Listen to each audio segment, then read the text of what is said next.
Salut tout le monde, j'espère que vous allez bien. Aujourd'hui, je vous propose notre deuxième exercice sur les alcanes. Avant de commencer, je vous invite à vous abonner sur la chaîne et d'activer la cloche de notification pour ne pas manquer les prochaines vidéos. On dit la micro-analyse d'un alcane A montre que le rapport entre la masse de l'hydrogène et celle du carbone qu'il renferme est égal à 0,2. En déduire pour la première question la formule CXHY de l'alcane A. La deuxième question, sa formule semi-développée, sachant que tous les atomes d'hydrogène qu'il contient appartiennent à des groupes méthyl. La troisième question, son nom en nomenclature internationale. Pour la quatrième, combien existe-t-il de dérivés de substitution monocolorés de l'alcane A? Elle est nommée. La dernière question, même question, mais pour les dérivés bicolorés. Pour la première question, on demande la formule CXHY de l'alcane A, sachant que le rapport entre la masse d'hydrogène et celle de carbone est égal à 0,2. Comment on va exploiter ça? C'est toujours dans la formule CXHY. Donc si on rapporte ça à une mole, la masse de l'hydrogène, ça me donne Y, et la masse de carbone, ça me donne 12 fois X, si on rapporte ça à une mole. Donc Y sur 12X est égal à 0,2. Ce qui me donne quoi? Y est égal à 0,2 multiplié par 12x, qui me donne 2,4x. Alors Y est égal à 2,4x, ça c'est la première relation. Sachant que A est un alcane, alors la formule générale d'un alcane c'est CnH2n plus 2. En posant n est égal à x, pourquoi en posant n est égal à x? Puisqu'on me demande de déterminer cette formule-là, CXHY.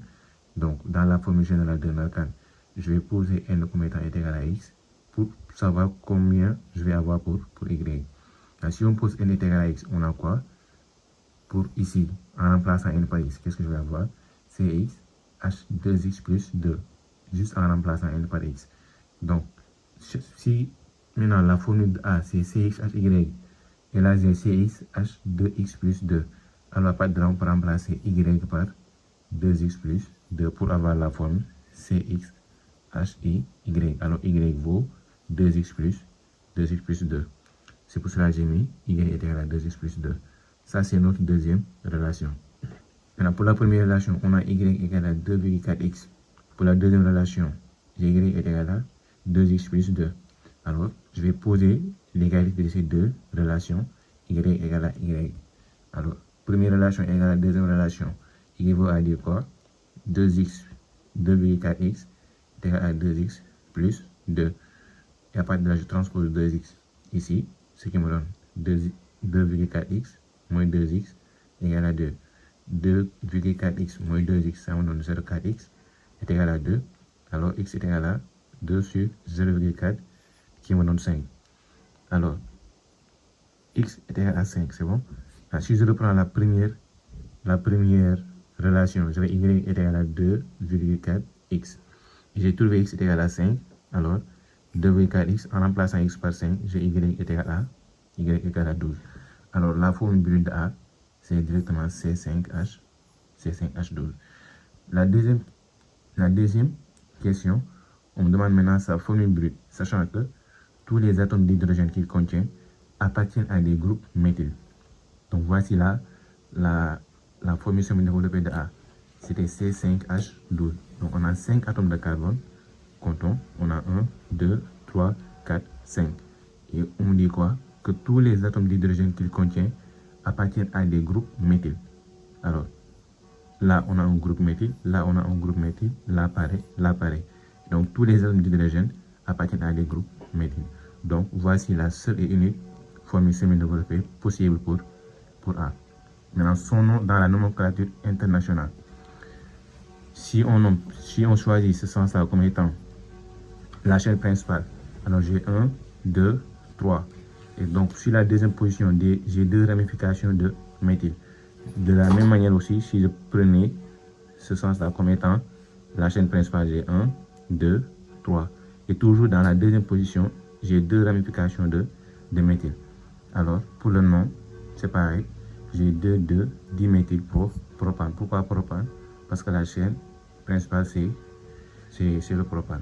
C'est bon? Donc, le nom de A dans la nomenclature officielle, c'est 2,2-diméthylpropane. Et maintenant pour la quatrième question, on demande le nombre de dérivés monocolorés possibles pour A. Voici la formule de A. J'ai CH3, CH3, CH3, CH3, le tout relié par un seul atome de carbone. Maintenant, si je fais la coloration de ça, plus Cl2, donc qu'est-ce que ça me donne? J'ai là une ramification de Cl. Ce serait la même chose aussi que si je fais ici la ramification plus HC plus HCl. Alors, qu'est-ce que je vais dire? Puisque là, c'est déjà des ramifications. Alors, dans une ramification, on ne peut pas encore faire une autre ramification sur la même ramification. C'est impossible. Alors, voici la chaîne principale. Donc, là, on a déjà des ramifications. Alors, pour ce carbone-là, c'est plus possible. Donc, soit on va faire ici une ramification pour le premier atome de carbone, ou bien pour le troisième atome de carbone. Et si je fais pour le troisième atome de carbone aussi, le nom sera dans ce sens. Pourquoi? Parce que sur le premier atome de carbone, on aura une ramification. Donc, faire la ramification pour la première position ou bien pour la dernière position, ça revient au même. Alors, on aura un seul dérivé possible pour la monocoloration. Alors, son nom c'est quoi? On a le 1-chloro 2,2-diméthylpropane. La première position, j'ai une ramification du chlore. Alors, je dis quoi? 1-chloro 2. Sur la deuxième position, j'ai 2 ramifications de méthyle. Alors, je dis 2,2-diméthyl. La chaîne, c'est 3 atomes de carbone. Alors, diméthylpropane.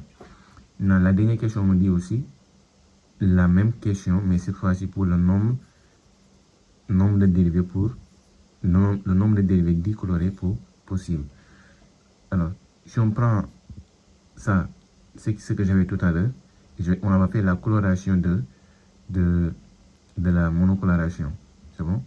De l'alcool monocoloré. Si on fait la coloration, on va avoir un alcane dichloré. Et cette fois-ci, si je fais la coloration de ça, qu'est-ce que je vais avoir comme résultat possible? Soit le Cl va se fixer sur les mêmes atomes de carbone que j'ai, soit il va se fixer sur l'autre atome de carbone. Donc, il n'y a que ces deux cas possibles. Et si le chlore se fixe sur le premier atome de carbone, ça me donne HCl2, puisque j'avais déjà un Cl. Donc, si ça se fixe encore, ça me donne Cl2, c'est double ramification CH3.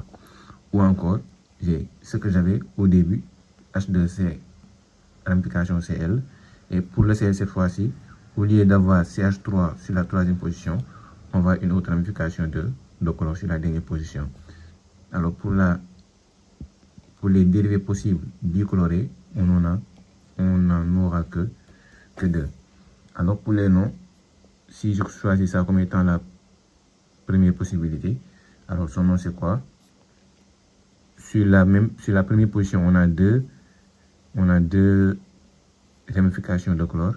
Alors je dis quoi? 1,1-dichloro 2,2-diméthylpropane. Et pour la deuxième possibilité, j'ai 1,3-dichloro 2,2-diméthylpropane parce que les ramifications se trouvent sur les positions 1 et 3.